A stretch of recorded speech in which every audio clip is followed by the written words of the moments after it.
I want to respond to a pretrib objection that comes up from time to time. And I think that stems from a misunderstanding, a fundamental misunderstanding of the prewrath position. And it comes from 1 Thessalonians chapter 5, the first few verses. So let me read this. Now, concerning the times and the seasons, brothers, you have no need to have anything written to you, for you yourselves are fully aware that the day of the Lord will come like a thief in the night. While people are saying there is peace and security, then sudden destruction will come upon them as labor pains come upon a pregnant woman, and they will not escape.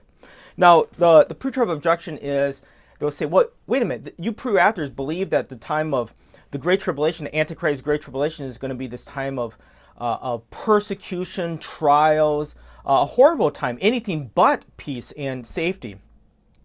And that's true. That, yes, for the believer. For the unbeliever, of course, this is describing how their experience. They're going to embrace the Antichrist. They're going to, they're going to think the Antichrist is the savior of the world.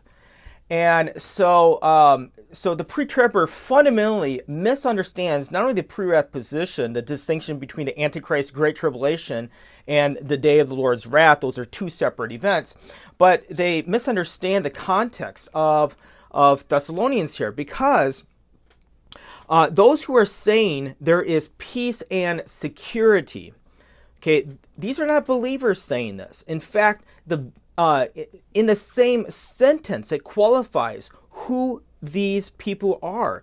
It says, then sudden destruction will come upon them. The antecedent of them is, or the people who are saying peace and safety. So, yeah, then sudden destruction will come upon them as labor pains come upon a pregnant woman, and they will not escape. You see, during the Great Tribulation, the persecution is going to be against the people of God. And then God is going to say no more. And he's going to cut those days short. Jesus talks about cutting short the days of the Great Tribulation, which is orchestrated by the Antichrist. And those days are going to be cut short with the return of Jesus to deliver God's people via the resurrection, the rapture, and then on that very same day, the day of the Lord's wrath will come upon the wicked as labor pains. It's not going to come upon the wicked incrementally. No, the return of Jesus is twofold: deliverance and then immediate judgment upon the wicked. So this objection by pre-tribs is easily refuted by simply look in the context here and seeing that it is the wicked, the ungodly, unbelievers are going to be saying peace and safety.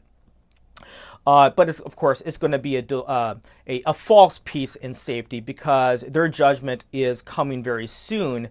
But before that, God's people will suffer during the Great Tribulation, the Antichrist Great Tribulation, and be delivered by the return of Jesus.